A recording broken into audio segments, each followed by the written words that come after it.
of simply, supposing we have a train and we want to unload the train of its freight cars. You can go to the back end and you can unload them one by one and shunt them into the siding. But the simplest of all ways of unloading is to uncouple between the engine and the first car, and that gets rid of the whole bunch at once. And it is in that sort of way, you see, that the Taoist gets rid of karma without challenging it. And so it has the reputation, you see, of being the easy way. There are all kinds of yogas and ways for people who want to be difficult. And one of the great gambits of a man like Gurdjieff was to make it all seem as difficult as possible, because that challenged the vanity of his students. If some teacher, some guru says, really, this isn't difficult at all, it's perfectly easy, some people will say, oh, he's not really the real thing. We want something tough and difficult at that. When we see somebody starts out giving you a discipline that's very, very weird and rigid, people think, now there is the thing. That man means business. See? And so they flatter themselves by going to such a guy that they are serious students, whereas the other people are only dabblers and so on. All right, if you have to do it that way, that's the way you have to do it. But the Taoist is the kind of person who shows you the shortcut and shows you how to do it by intelligence rather than effort, because that's what it is. Taoism is in that sense what everybody's looking for. The easy way in, the shortcut, using cleverness instead of muscle. So the question naturally arises, isn't it cheating? When in any game somebody really starts using his intelligence, he will very likely be accused of cheating. And to draw the line between skill and cheating is a very difficult thing to do. You see, the inferior intelligence will always accuse a superior intelligence of cheating. That's its way of saving face. You beat me by means that weren't fair. We were originally having a contest to find out who had the strongest muscles. And you know, we were pushing against it like this. And this would prove who had the strongest muscles. But then you introduce some gimmick into it, some judo trick or something like that, you see, and you're not playing fair. So in the whole domain of ways of liberation, there are routes for the stupid people and routes for the intelligent people. And the latter are faster. This was perfectly clearly explained by Huineng, the sixth patriarch of Zen in China, in his sutra, where he says the difference between the gradual school and the sudden school is they both arrive at the same point, but the gradual is for slow-witted people and the sudden is for fast-witted people. Can you, in other words, find a way that sees into your own nature, that sees into the Tao immediately? And at the end of this morning's talk, I've pointed out to you the immediate way, the way through now. When you know that this moment is the Tao, and this moment is considered by itself, without past and without future, eternal, neither coming into being nor going out of being.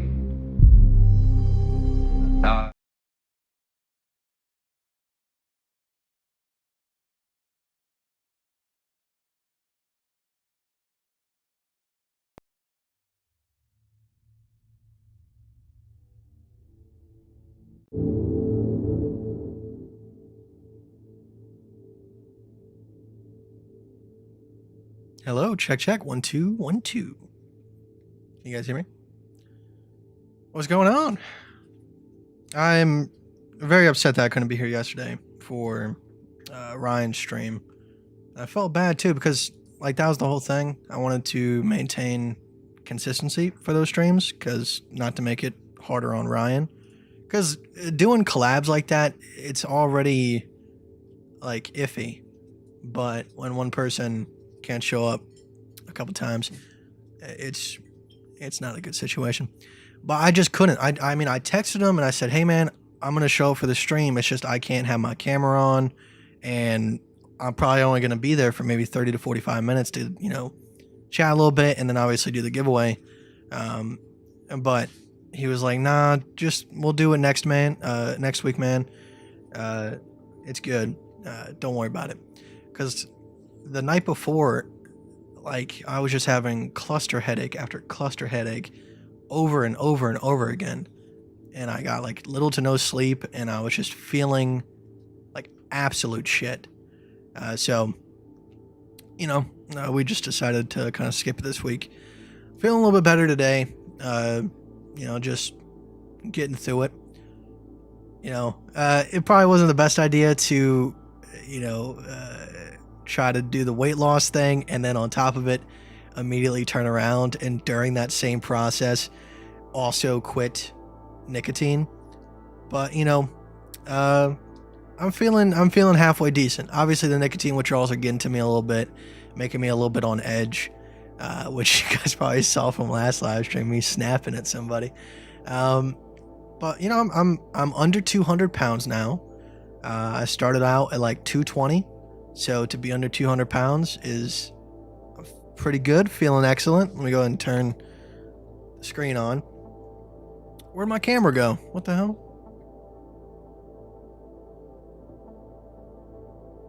There we go. So I mean, like I said, besides the nicotine withdrawals, I'm feeling decent.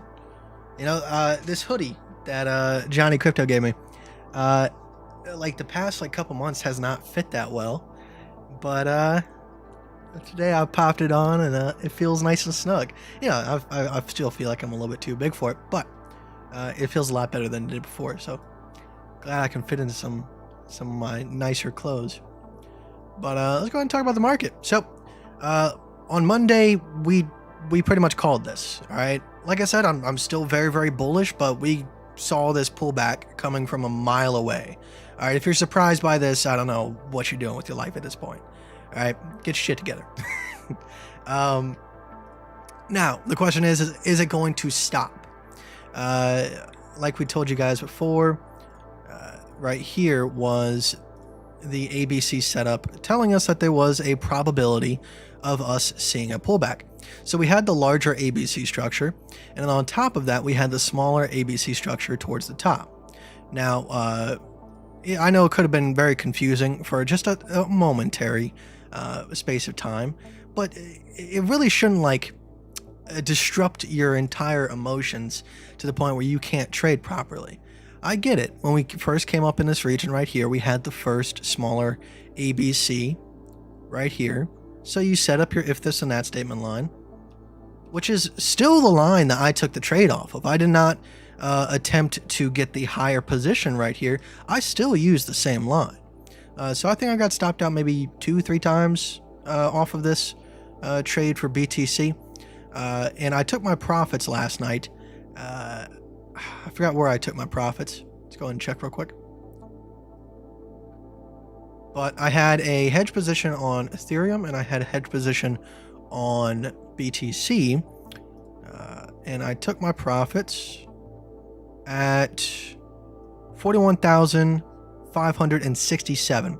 So actually only had one stop when trying to take that short position on BTC. And before that, we had the $200 win from the previous hedge position. So exactly going as planned. Now, like I said, I mean, I'm not saying that we're going to go to the upside. I'm just still pretty confident on the upside. So that's why I've been taking short-term hedge trades to cover losses if the whole thing does end up getting stopped out. And so far, so good. I think at the top side of the profit, we were at like, I want to say like 700, 750 profit on BTC. And so far I've made what, like $390 taking the hedge trades. So if I get stopped out, I'll lose $20. So, I mean, we haven't made up for all of the profit that would be lost if we lost the full trade. But like I said, that's unrealized profit. It doesn't really exist until you take your profit. So that's not my money just yet. But so far, so good on that side. And like I said, I did take a position on Ethereum as well. Let's go ahead and pop that up. Close position right here, 248. We exited at 2,746. So right up here was where we took our profit at. And the reason being why I took profit there was I was just being cautious. That's all it was. So with Ethereum, we had a little bit tighter ABC than Bitcoin. And right here, I just wanted to take profit around the 0.618 region, just because with me being a little bit more cautious and thinking that this is pretty bullish. Like I said, I mean, we have technically the larger ABC setups on the macro, and with us kind of, you know, obviously we would like to be constantly above 41,700, but you know, it's a market. It's not always going to be perfect.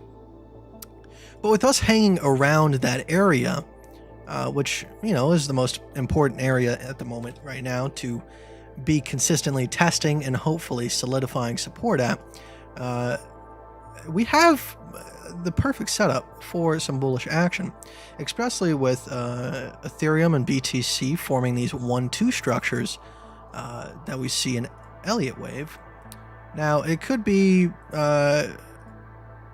consider that this was a larger 1-2 structure, and this is the ABC of the third wave working itself out. Who knows?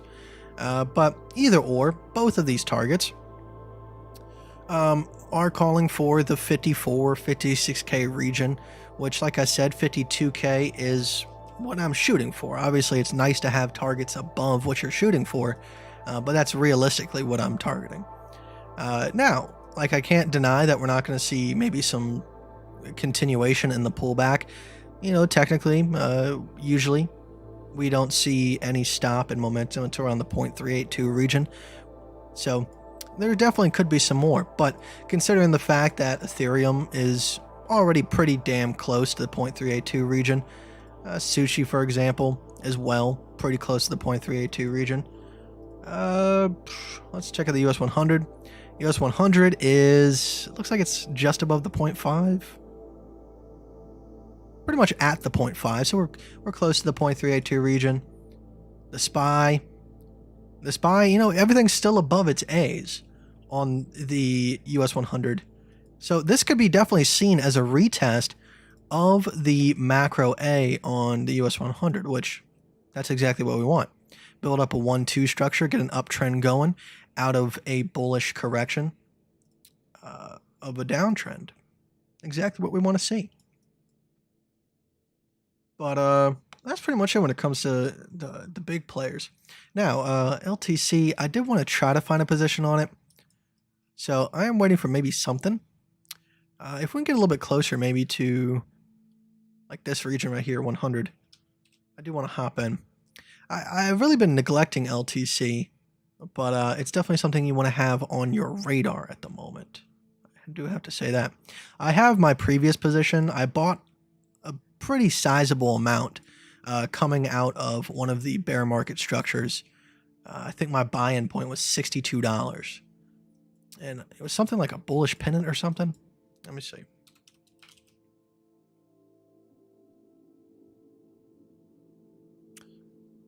It was a down slope or a downtrend that broke its resistance. Because at the time I was using, and as well as that, I mean, we've talked about this before on a live stream in the past, but you guys see what I see? Nice little A, B, C structure. And then we have the ABC on the C wave. It's lining up for a pretty good move, I will have to say. But this was where I bought in. I had just a simple downtrend going from these 2 points. And when we broke right here, I bought in. And then we had obviously a pullback afterwards, which kind of upset me. But in the long term, it did work itself out. Still up a decent amount. That's my spot buy. It's not like derivatives, but I am trying to find a derivatives position for LTC. As well as that, you guys should be happily surprised and motivated to trade XMR, which they added to Bybit.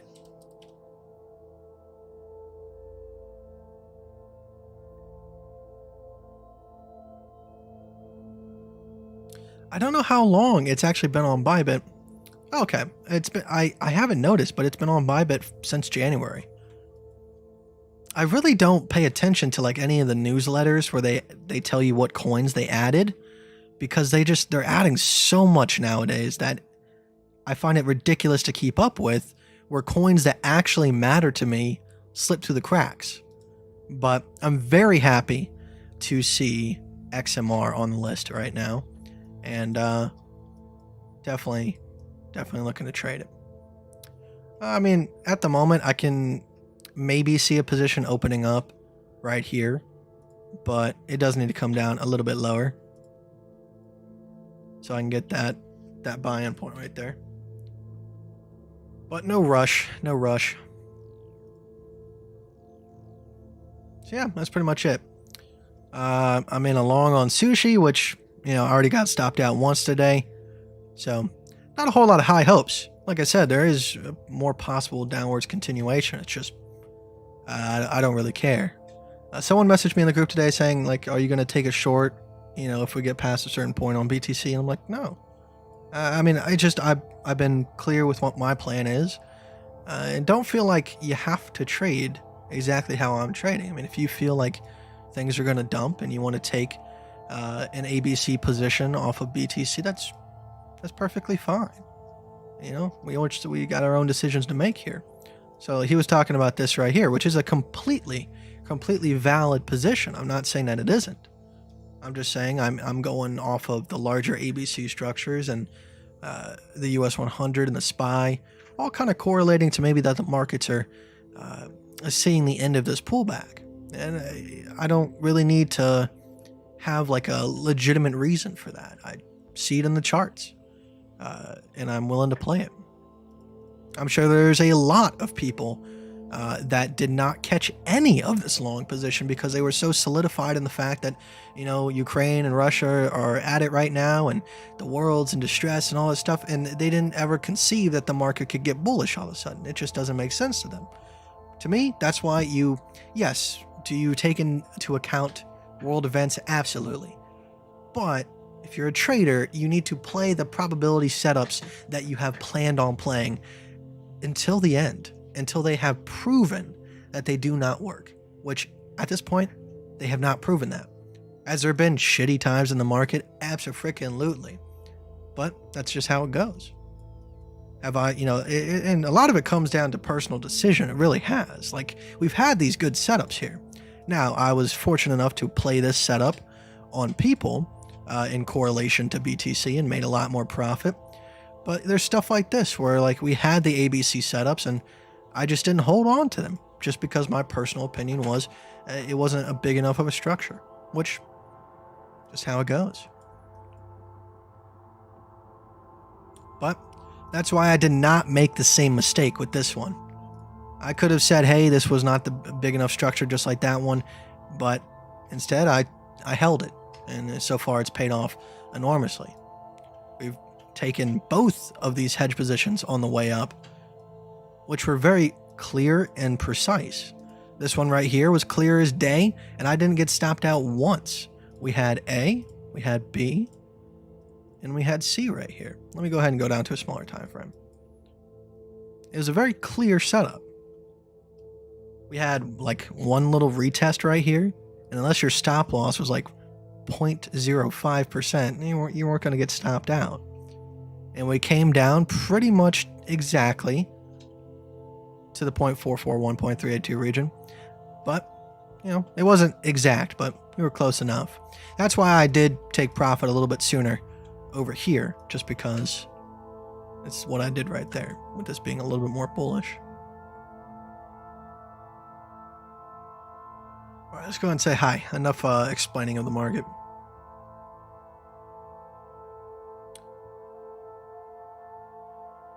Yo, sup, homie? Hey, what's up, man?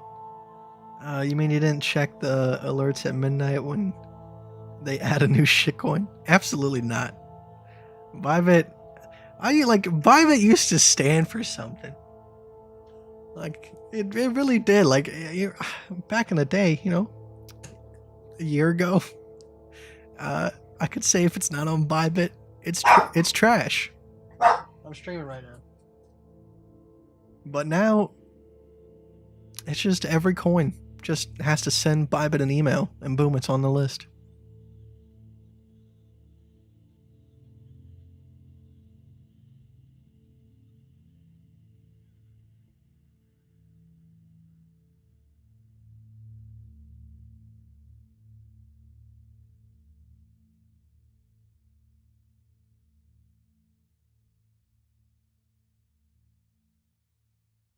Kite, have you ever thought about considering the moving average 50 and 200 EMA when entering ABC setups? I mean, for example, if a major EMA is near, then wait for the bounce and enter after.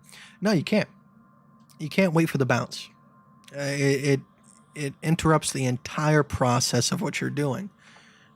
Because if you don't have a clear line of this is when I'm going to enter, this is when I'm going to exit, it ruins the entirety of the system. Because now you're leaving it up to emotion. Wait for the bounce. But how large does the bounce have to be? That's anything that...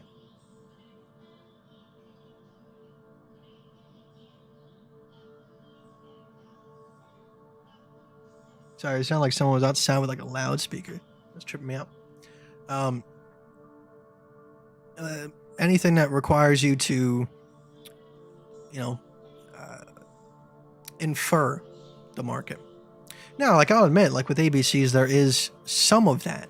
Like, but either or, you're going to have a trade that, you know, works out decently. It might not work out enough to really offset some of the losses, but, you know, we've kind of floated the account, even with shitty trades, past couple of months. But, you know, the only thing with ABCs is the ABCs are there. There's nothing that can change an ABC and say that it's not an ABC. All right, it's just, can you see it? It's just a matter of like, is this a macro ABC? Does it need to form another one? Stuff like that. Which, you know, it's not that big of a deal.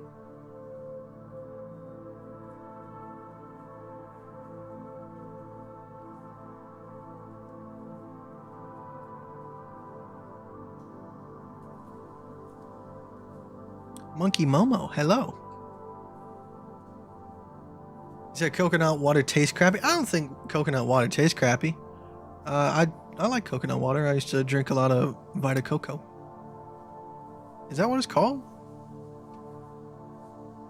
Vita Coco?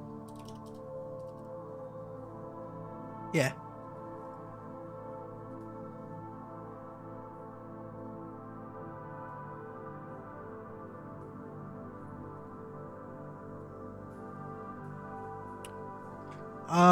Me personally, I've not used Ichimuchu Cloud, but I've seen other people use it.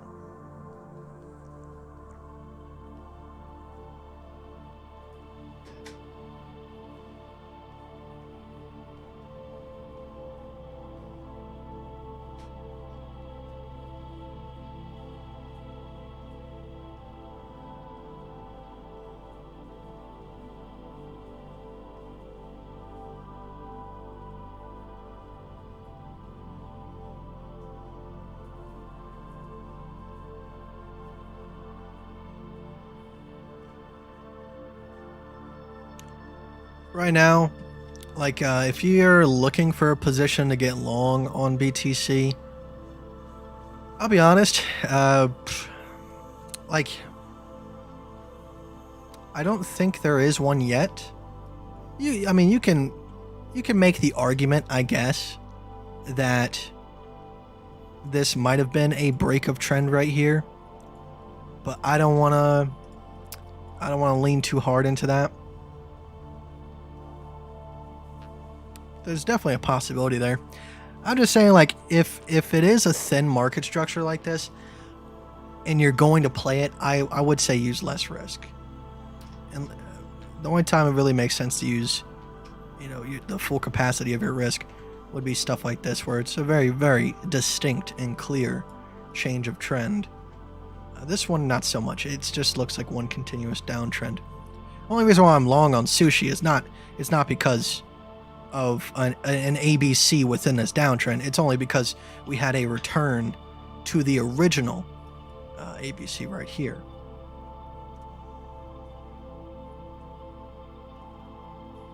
So I'm willing to kind of play long within this area.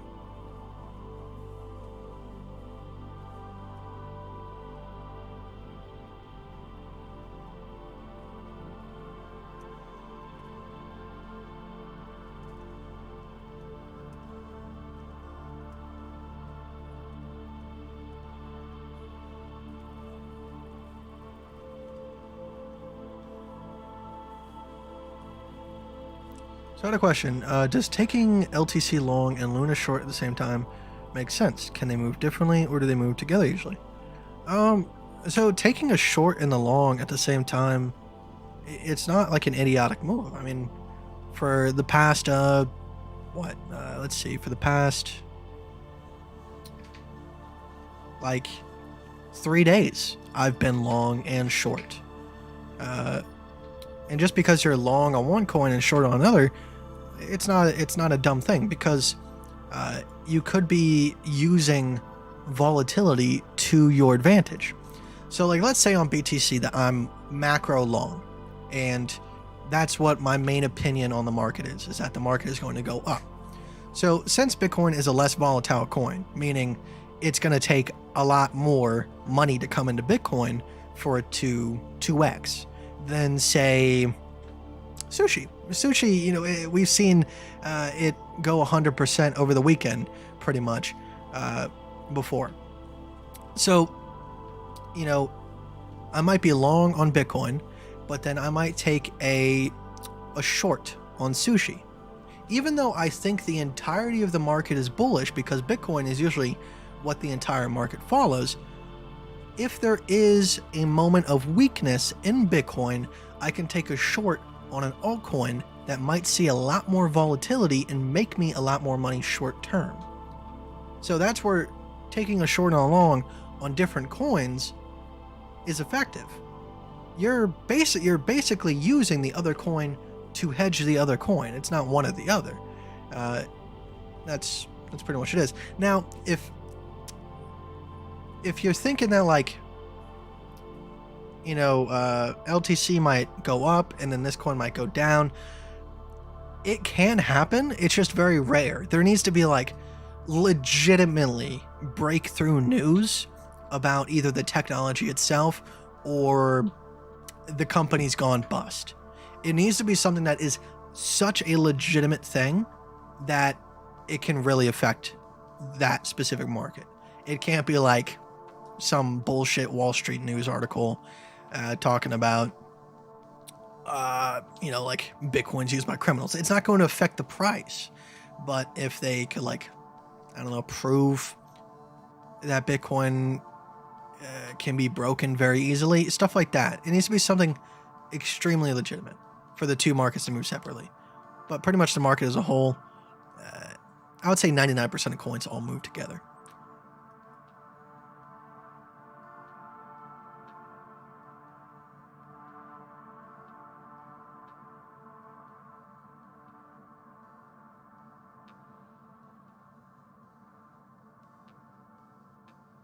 What would you do if you miss... Guy said that. What would you do if you miss the exact? Wait, what do you mean by miss the exact price? Like, do you mean like the? The short entry was supposed to be 44,900, and I miss it because it was too fast. I decided not to FOMO in into you're killing me with this.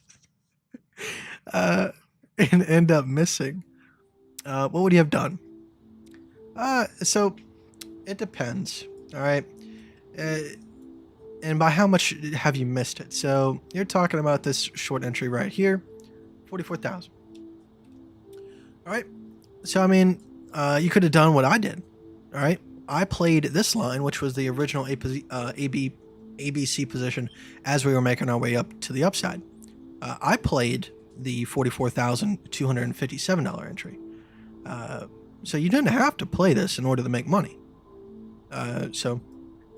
But let's say you only missed by a little bit. All right. The only thing that you can really do is increase your stop loss, which obviously is going to kind of ruin the potential of the trade. But let's say you just missed it by a little bit right here. I mean, that's a 1.5% stop loss. That's still not a super, super large stop loss. At this point in time, if you were still holding on to it, it'd be a 6.19. It's a pretty good trade. Now, obviously, the end goal is to get as close as possible to the line of resistance, so that way you can decrease your stop loss by, half or 33%.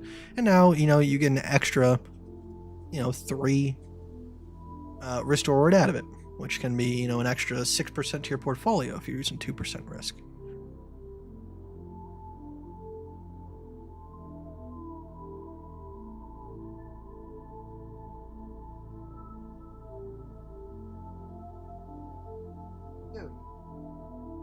Give me one moment. I gotta get my dog some food.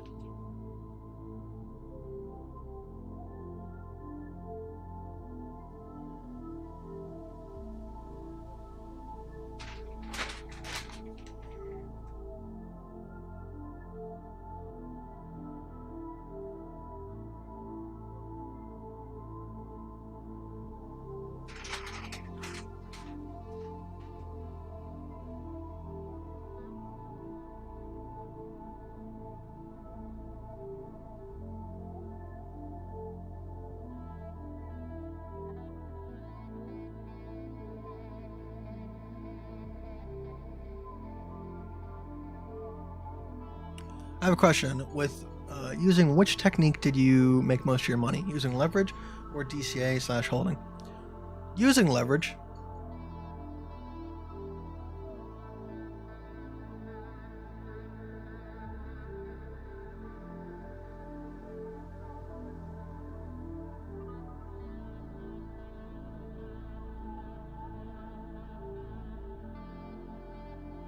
In Performance Squad. What do you mean by that? You talking about M5s? I don't have one of those. So what's up, buddy? How you doing? I'm doing pretty good. Yesterday was absolute dog, but today, so far, so good.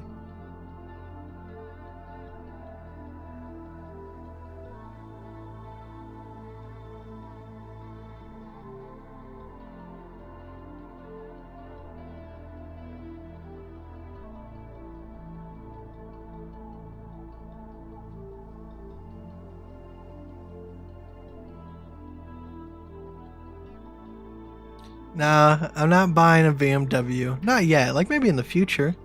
I want to try it out. It's just Johnny Crypto, he sent this to me.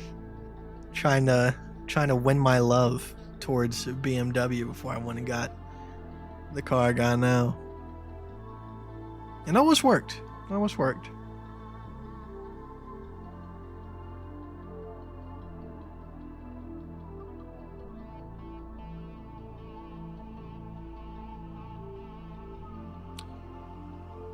Hey, Kate. Oh, thanks for... and then immediately corrected it, Kite. How do you long and short the same coin at the same time? Every time I try it, it just closes out my trade. So if you're doing inverse perpetual, yes, it will just close out your trade because it's acting as a close order. On USDT, all right, it doesn't do that. So if you want to use inverse perpetual, and there's benefits and cons to both using USDT or perpetual. Inverse perpetual, that is. All you have to do is you have to have 2 separate accounts or sub accounts in order to do that. Easy way is just to use USDT. USDT, you can have a long and short open at the same time. No problem.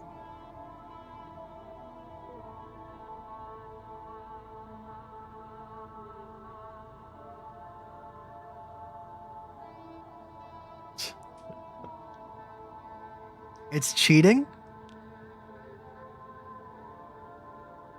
Yeah. It's cheating. It's cheating the companies.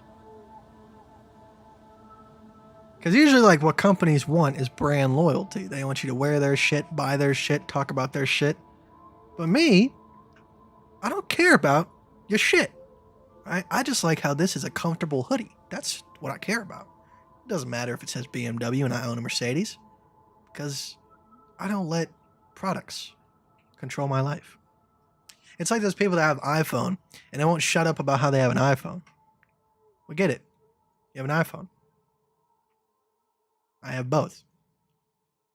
So I'm worse. I'm worse than that person. I talk about how I have an iPhone and I have an Android. I can use one as a weapon while also making a phone call on the other one. And it would be the Fold. I would throw the Fold at somebody's head as a weapon because that thing is a brick.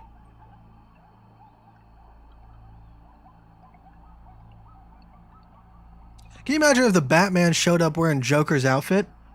How demoralized the Joker would be? He'd be like, you're stealing my identity. Like, this is all I have. This is me. If you're not Batman and you're the Joker, who am I? You are you because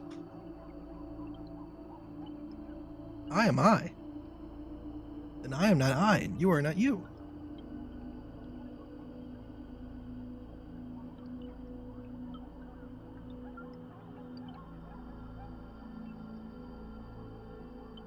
When are you gonna start DMark Ripple? Dude, what the fuck? You are like breaking my brain with saying D. Are you... Why don't you just say the? It's like... It's ruining me, dude.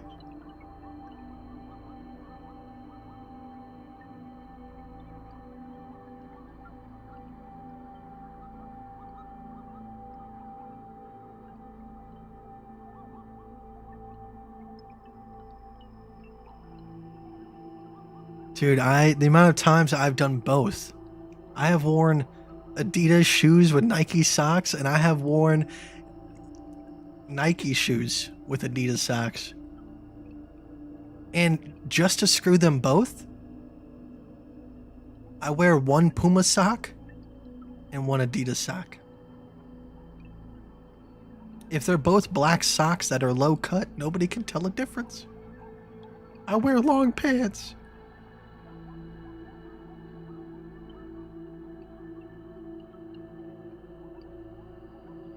Now, I will say that, like, I think all humans are good. I think all humans are worthy of love. But if you are under the age of 45 and you wear like those long, thick, white socks that you can typically find in Costco, and you're under 45, I don't care if it's winter and you work outdoors. I don't care what you do. Do not be caught wearing those.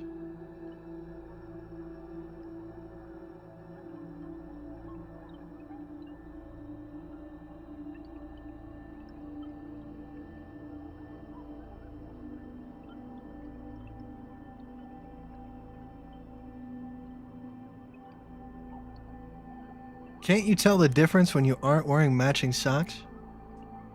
Not really, dude. Like I said, I mean, like, I like them to match in terms of like style, but I don't care if it's like different brands.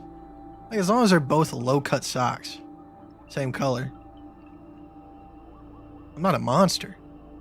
Like, I can't wear like one blue sock and one yellow sock. Secondhand, who wears yellow socks? Do yellow socks exist? I'm not talking about like those novelty socks that you find like Hot Topic that are made for like man children. I'm talking about like just straight up yellow socks. Like normal socks.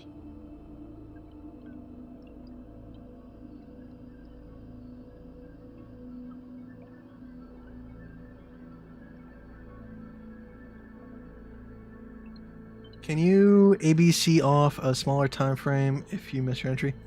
Yeah, but the chances of it being like a legitimate entry do start to slim.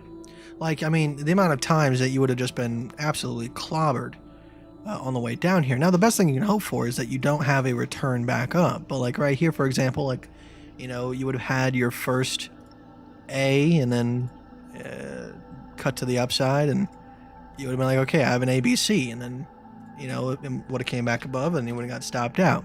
And then you had A, B, C, and then would have come back above and you would have gotten stopped out. And that's why it's very, very important to wait for a very distinct change of trend and try to make sure that it is lining up proportionate to what the larger ABC wants. So the closer that we get to the 0.382, 0.5 region of this entire ABC, any ABC that's formed in that region now has a lot more probability of working itself out. See what I'm saying?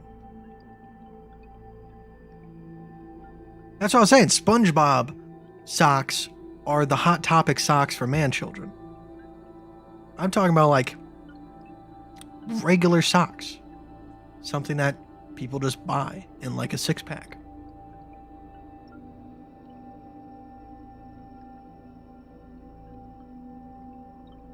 I'll wear Yeezys with Adidas track pants. Carhartt shirt and a Reebok hat. Yikes.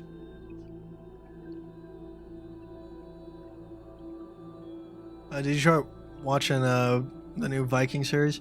I saw it on... my voice just died. I saw it on there. But I didn't start watching it. I started watching The Tourist on HBO. It's about this dude that, you know, gets hit by a truck on purpose. Like, he didn't do it on purpose. The truck hit him on purpose. He gets put into a car accident, wakes up, has amnesia, has to figure out who he is. Am I still fasting? Yes.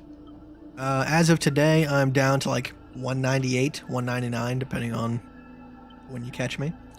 So I'm under 200 pounds now, and it's taken me, let's see, I started fasting on the 19th of February, and on the 26th and 27th, I did a 2-day fast. Well, like, you know, 36, 40 hour fast, something like that. I don't really track the time, but so I'm down like 20 pounds. Like I said, besides quitting nicotine and the withdrawals that have come from that, like, I feel fantastic. It's just the like constant anxiety that I feel from not having a vape with me. Like I said, it's basically, you know, you left for a vacation and you know you forgot something, but you just can't remember what it was. Like, that's the constant feeling I have in my brain right now.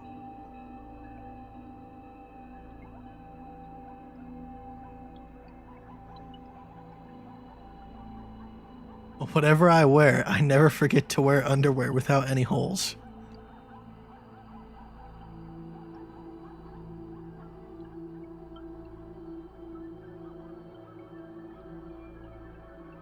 Did you have a bad experience? And by no holes, do you mean like that little like weird flap that nobody uses in the front? You guys want to know what I'm talking about? It's there, but how many people use that thing? If you do use it, you're just weird.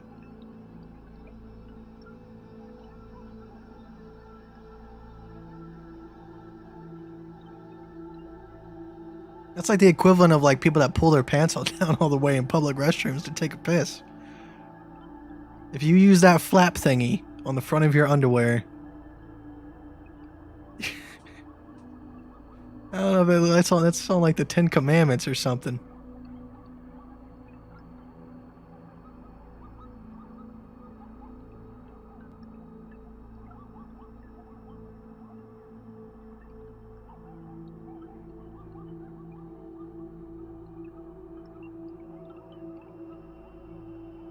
Do you think like God put like a copyright, like when they wrote the Ten Commandments on that little stone on the top of the mountain, like at the very end it just says like has that little like circled C, copyright 0.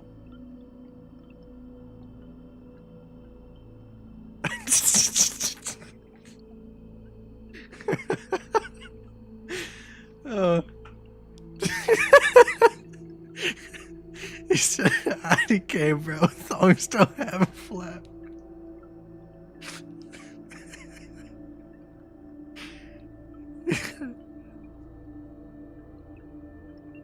That was a good one. That was a good one.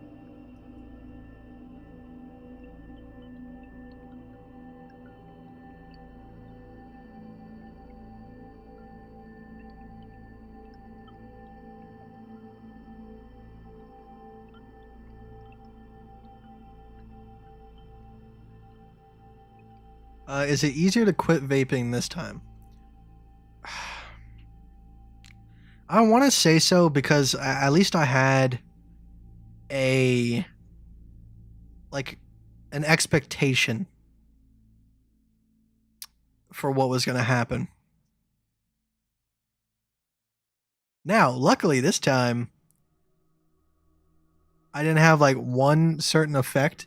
So the first time I tried to quit vaping, whenever I would stand up, like after sitting for a while, it's like my vision turned to like a sketch drawing.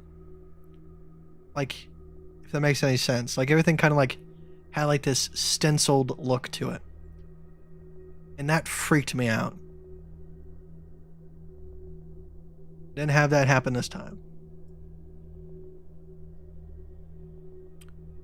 Hi Kite, what's your opinion on Bybit removing Maker?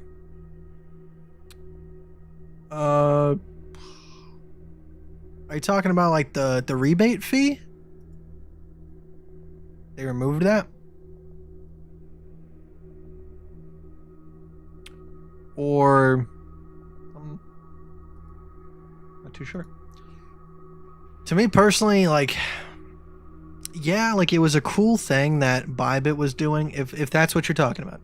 It was a cool thing that Bybit was pretty much the only one doing. But at the same time, it really didn't make you a lot of money. And I really didn't use limit orders all the time anyways.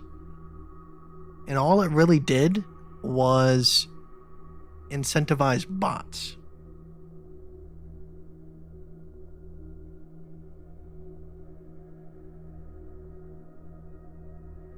Because the same thing exists in like traditional markets.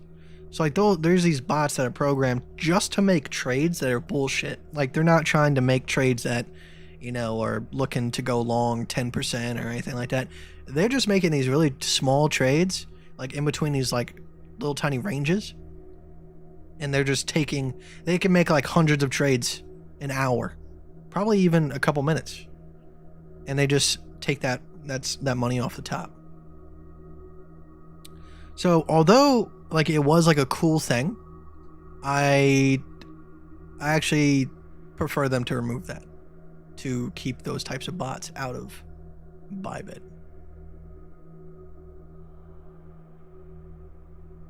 I got stabbed at as sushi.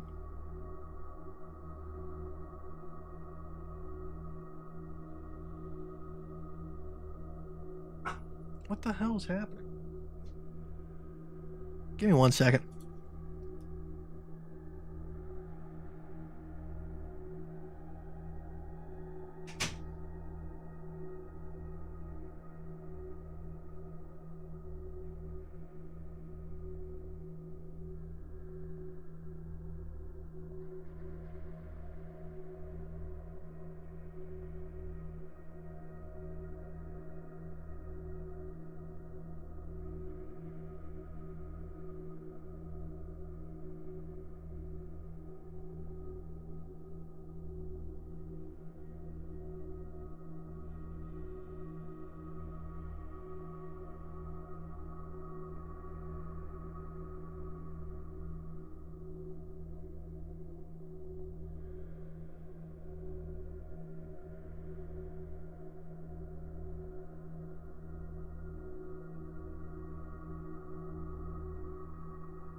Sorry.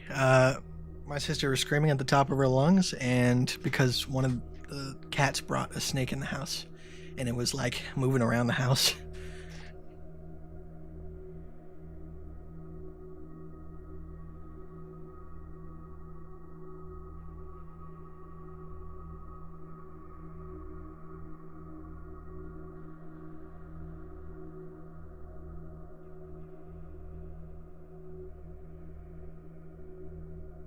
Thanks, Mr. Kite. With your risk reward, a calculator, and ABC strategy, I've doubled my portfolio during the last year. Thank you. I really do appreciate that, man. I'm glad you've done very well. And like that's what I appreciate more is the fact that you're grateful that you doubled your portfolio in the last year. And that's very uncommon.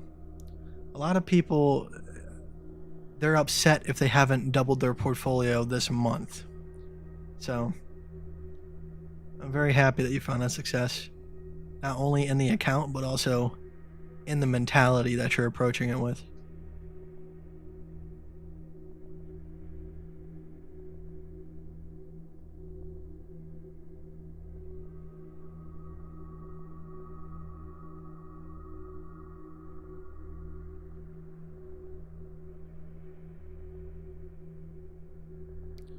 Snake in the house is a sign of fertility? Someone about to be preggers? Dude, it's about to be me, dude.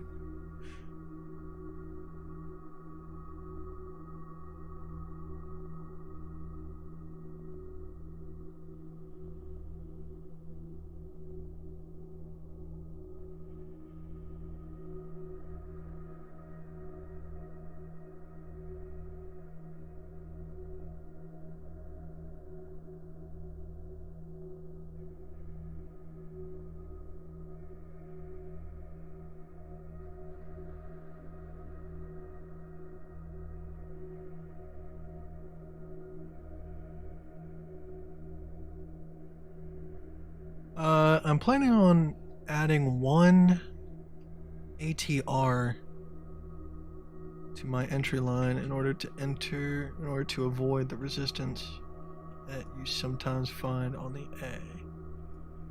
It's good so far, but needs more testing. Thoughts?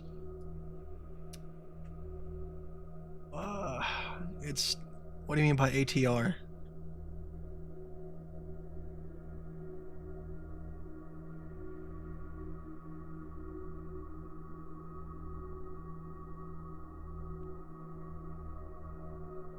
The snake got your wife pregnant? I would have some choice words for that snake. Sushi already got stopped out. So.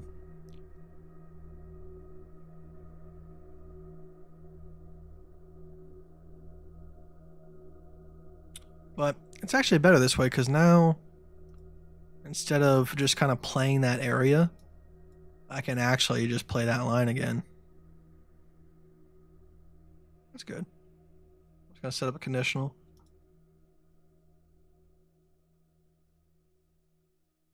$3, 13.8.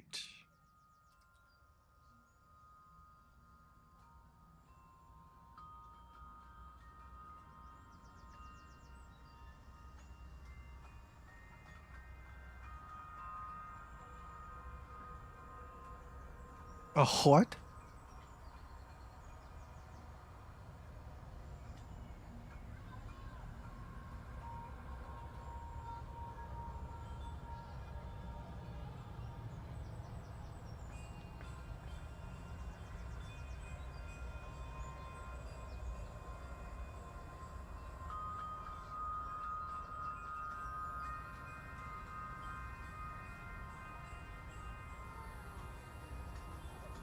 That was the first time I saw a message like that. Kind of freaked me out.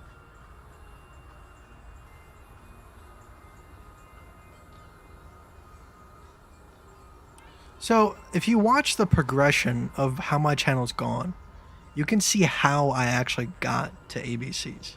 So, at first, it was Gone fans like besides Market Cipher, obviously that was like where my channel got originally started, but that was just an indicator. I'm talking about market structure. So it started with Gonfans, which is all about trends.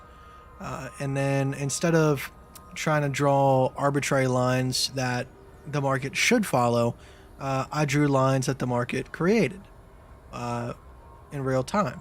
So then it developed into what you saw in that video, probably, where I'm tracking the supports and resistances that really mattered based on local lows and local highs, rather than drawing every single support and resistance the market has to offer, narrowing down my choices and therefore increasing the likelihood that I make a legitimate decision rather than having hundreds of choices. So past that point came in Elliott Wave, using those trends to make arbitrary predictions on where price action would like to go. And I saw enough of a benefit from Elliott Wave to continue using it. Only problem is when I was showing it to people on stream, instead of using it appropriately, which is looking at the market and looking at all of the different possibilities that could work itself out, instead it became more of like, the market has to hit this number or else my heart and body is broken.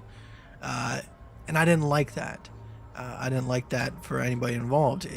So with ABCs, I'm simply taking that 1, 2, 3, 4, 5 formula and shortening it into a 1, 2, 3 or ABC formula.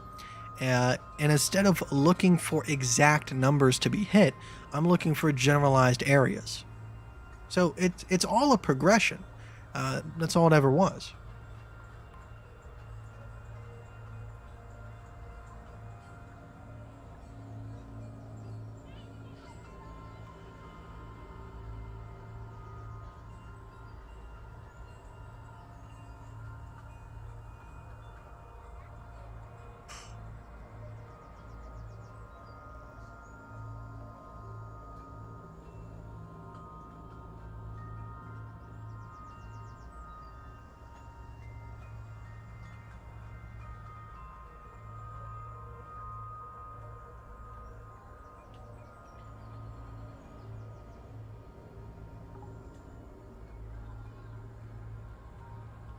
So if I didn't answer that part of the question, how does the support and resistances that you've drawn from the trend-based system incorporate into ABCs? So like we did before with like the 2018, 2017 bear market, I narrowed down like 11 or 12 supports and resistances into 4, increasing my chances of like, I don't want to say making the right decision, but making a decision that I stick to increases my chances of being right.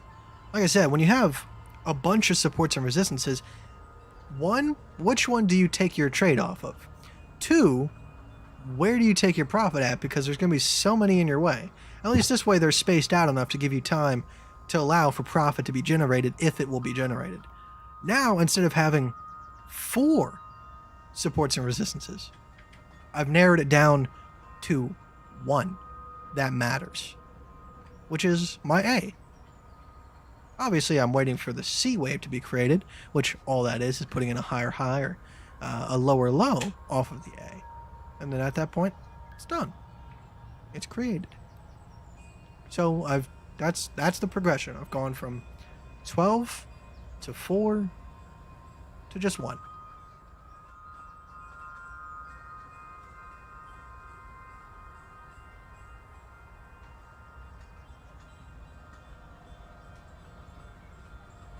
Kite, Holland says hi. Hello, Holland. Is it Tom Holland? Spider-Man says hi.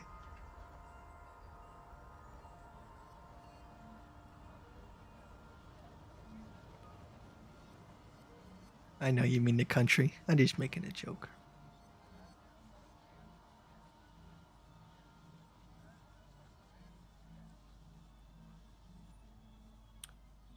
Can you please make your window smaller so I can see the price? Oh yeah. I don't need to make it smaller. I can just move this out a little bit. My bad.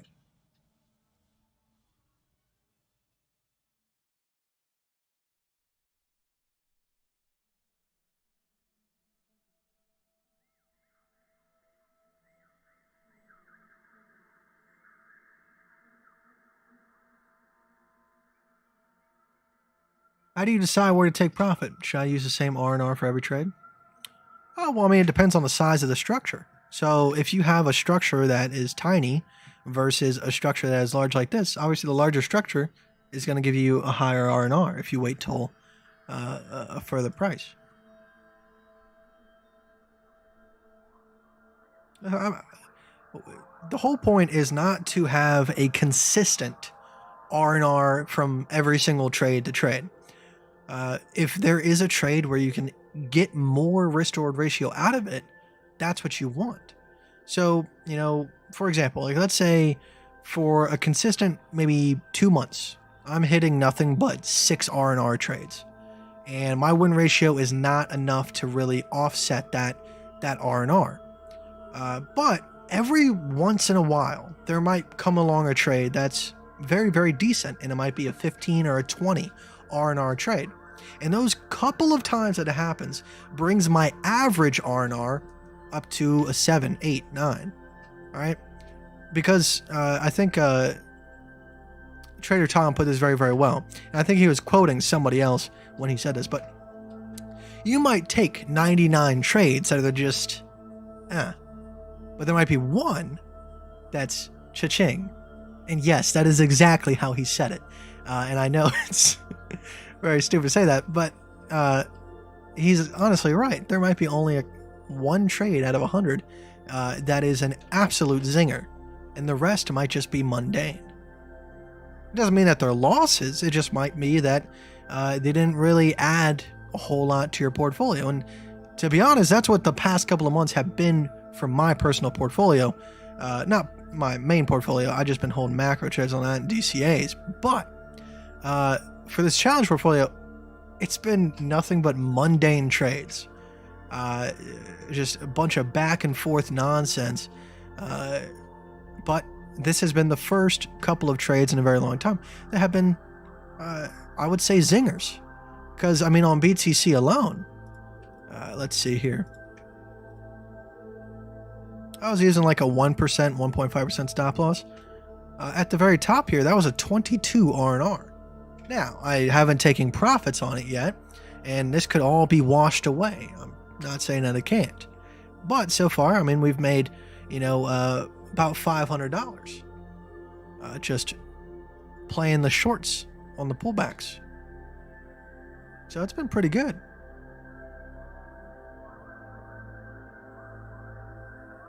So like I said, don't try to always shoot for, I have to, every single trade I take has to be a 6, 7, 8 R&R. If the trade can be a 30 R&R, let it be. Let it be.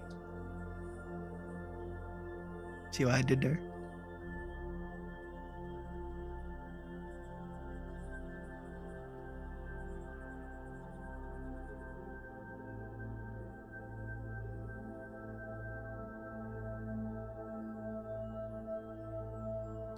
How do you decide to close your trade? You decide. Whether that is just you saying, now I'm going to close the trade, or you make up a system. For me personally, I do like to be decently close to the 0.441 to 0.382, but it doesn't always have to be. If you want to take your profit, take your profit. You don't have to always wait. Just make the decision. That's how you decide to close your trade. If I am in a short, but I have a long bias, I typically shoot for the 0.618 and 0.5. So that's pretty much what I do. So if I am confident that the way that we are moving is the macro direction, I typically, now I need to get the default over here, or at least put on my 0.5. There we go. So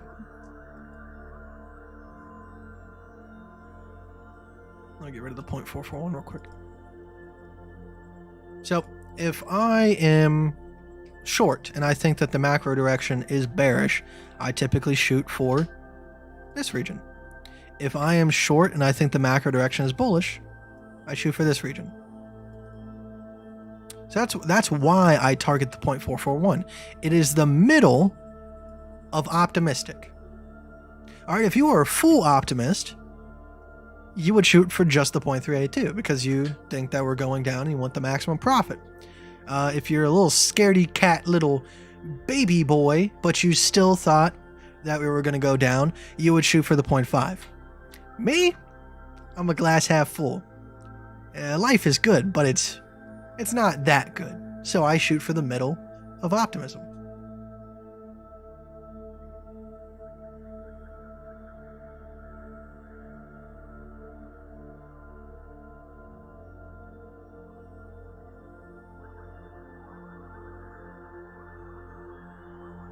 Why can't I click on this to delete it? Why is my delete key not working?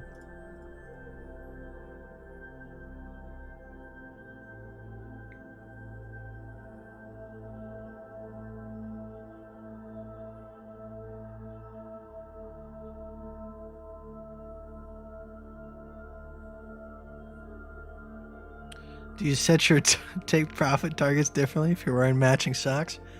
The only time I'm wearing matching socks is if I'm drunk. Because that's when you'll catch me off guard. And I'm only drunk once a year. Maybe twice. Like, if things are going good. I treat getting drunk like a DMT trip. Alright? It's once a year. I have absolutely no tolerance built up. And I'll take like 10 shots. Not all at once. Like, probably over the course of like maybe an hour and a half, 2 hours, I'll take 10 shots and get absolutely destroyed to the point where I see other dimensions, i.e. DMT trip.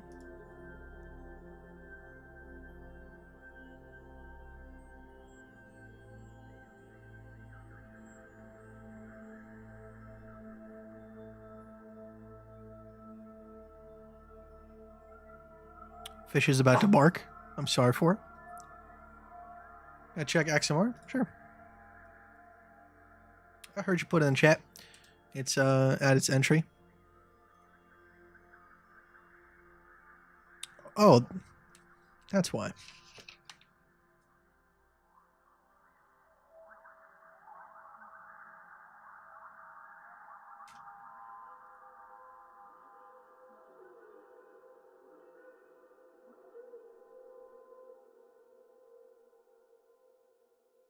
Yeah, so if it does come back above 165.30. I hate saying like the full name of a number. It's just so much work. $165.30. God. Humans waste so much time on speech, I swear.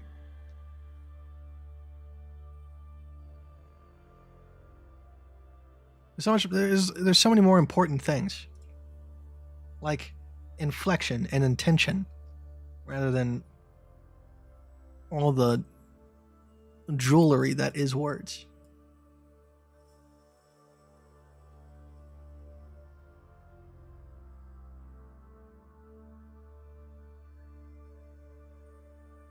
Did a raccoon migrate from an area? No, we got him a tent. He has his own tent in the background, in the backyard now. We do think that one of the raccoons did die because we saw a dead raccoon like in our neighborhood, and only one raccoon shows up now, which is actually sad. It's very sad.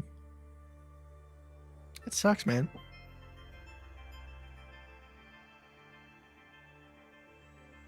Gotta show my fib settings? Yeah, sure. Ain't nothing special. I have fib levels based on log scale. Like, this is probably the most important part. If you don't see your fibs lining up with mine, which, like I said, I mean, there's no right or wrong answer. I would say, like, if you're on the extremely large time frames, I'm talking about weekly charts. Log scale fibs don't really make sense, I will admit. But on these charts, I keep it on log just to keep everything uniform as possible. Is now a good long? I wouldn't say right now. Like I said, I mean, until we get down to the 0.382, 0.441 region, I can't really advertise that it's a good time to long. I just took profit on my shorts because that's what I wanted to do. Like I said, if you want to make a decision, you make a decision. You know, the little thing I played in the beginning, it's that. Right? If you want to break free from karma, you can't let the universe know that you're going to do it. So you just do it before you even think about it. If that made any sense. So, God damn it, I took profit.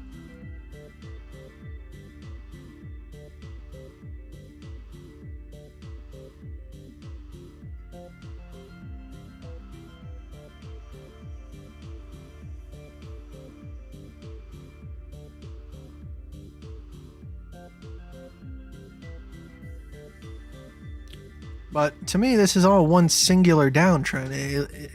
Like, I can't deny that, yes, at this point in time, would be probably a decent time for price action to pop up. But it would still probably come back down and put in a lower low at some point to form a better ABC setup. Just my thoughts, but it doesn't have to. It certainly doesn't have to.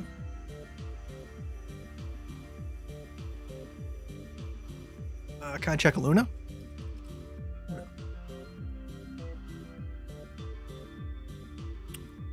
So let's see. Luna has certainly had a wonderful run to the upside, and I mean, this was back in January. We plotted this out. We plotted out this this ABC right here. You can see right here. If you guys were following along back then, if you would have gotten into Luna off of this A BC structure on the larger ABCC, I mean, you could have still been holding that long. How far are we up from that point? We're up 100% from that point. Now, short term, you have two different structures. You certainly have the smaller one right here. I do see that, but you just have to have a little bit of foresight. This was the last break of trend before we went into this uptrend. So if we start measuring from there, that's what price action would like to hit. All right. Now, it could obviously go further if this is a part of a larger ABC structure. I mean, you can see right here, we do have an uptrend into a downtrend into an uptrend. So this could proceed much, much further down, especially with a run-up like that. So not guaranteeing that we're going to keep support at these higher levels and continue going on. But here's what we see. We see this was our last break of trend, so this is where we're going to start from on the smaller time frames. And you can see that was the ABC that led into a short position. Now, if you want to go long on Luna, yes, on the smaller time frames. This is why I say keep on the 30-minute, 15-minute hourly chart. If you're playing this on the 3-minute time frame, you might be seeing this right now as the most appetizing, salivating position to get yourself into at the very moment. But in the grand scheme of things, no. You know, it could have a short-term pump to the upside, but it's such a small ABC that if you're not paying attention to what the larger time frames are trying to tell you, you're going to get caught up in a position that's not going to last very long or just not work out at all. So, I mean, short term, we at least want to see something around $82 to really get bullish on the market. Now, does it have to happen? Absolutely not. It's just you don't want to take chances that aren't a high probability. And right now, this is not a high probability. The size of the ABC is not good. Where we are is not good. As well as that, you have to have a little bit of foresight at the moment. This could turn easily into A, B, C, and this could be the structure that you want to play if you do want to continue going along in this market. But not that little tiny thing. The little tiny thing is insignificant.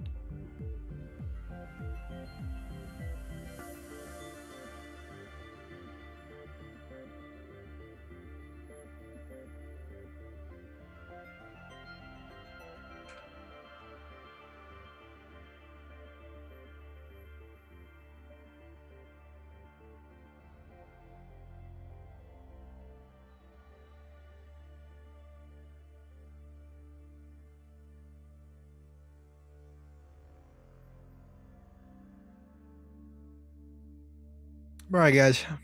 I think I'm gonna log off for today. Past couple of days, like when I've just been going through these nicotine withdrawals, I've been talking to a friend on Discord, but like I can't play video games right now. Like anything that's like intensive, like Horizon or anything that like requires me to think too much. So I've just been playing like Balloon Tower Defense all day because it's so simplistic that like it brings me a little bit of joy. Also, it's sort of like the nostalgia. I don't know if anybody's my age, but I'm sure you can remember like a point in time, like when you were like 11 to 12 years old, playing Flash games at school, bored as hell, and it tended to be Balloon Tower Defense most days.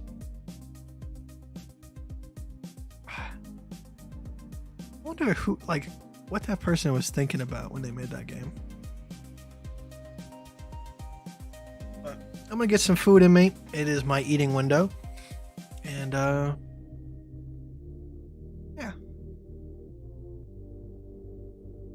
I don't know.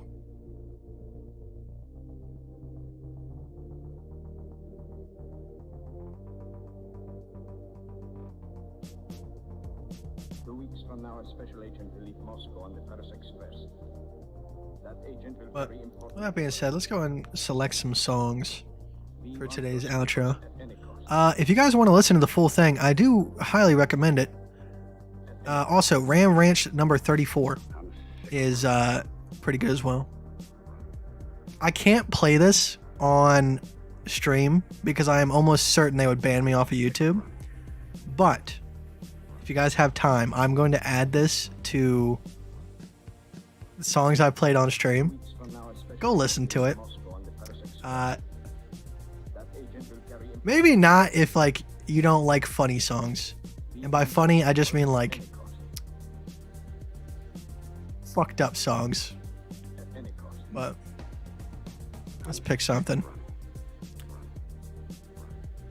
But I also added I added part 2 of Taoist Way, or Taoist, to the songs I played on stream. I played a short version of it on today's live stream at the beginning, but this thing is like 30 minutes long. So, and there's 2 of them if you want to start with part 1. So it takes 60 minutes of your time, but it's really good. It's a really good listen.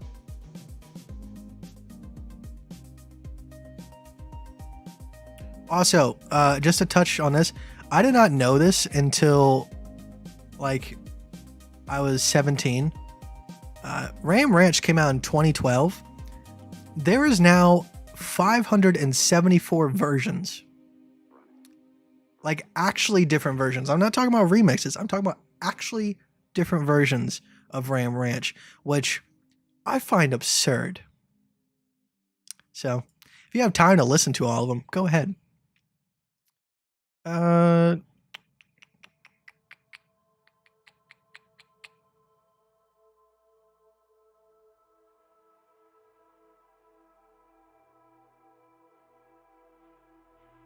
What to play today? Maybe play some more Jesse Roper.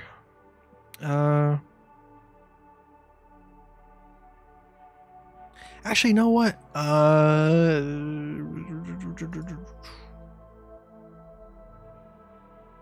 Kai Straw came out with a new song. So I'm gonna play that.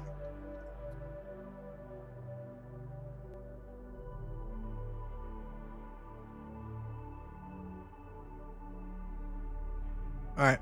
So I'm gonna add this to the playlist. Alright guys, let's do this thing. You don't have to search for me. If you go to the description of the live stream, the very last link is a link to the Spotify playlist. But alright guys, let's do this.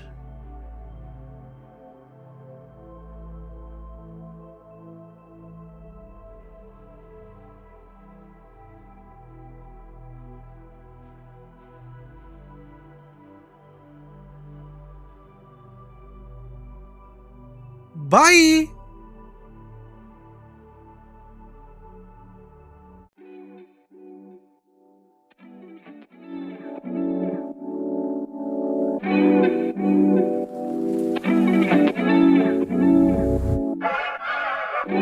Take my hand, you gave me an awakening. Tonight this is our early. Ooh, this is our early. Ooh. Yeah, I was feeling so done, so through with it. Like all love was some way polluted, and to have this was to someday lose it. Is like I saw you as some someday bruises. And maybe that's true. Maybe love, when it hurts, it can tattoo. But who would I become if all I did was run from what I love? So tonight, under this Hollywood sign, I'm feeling different. I think my pain is eclipsing. So take my hand, you gave me an awakening. Tonight this is our burden.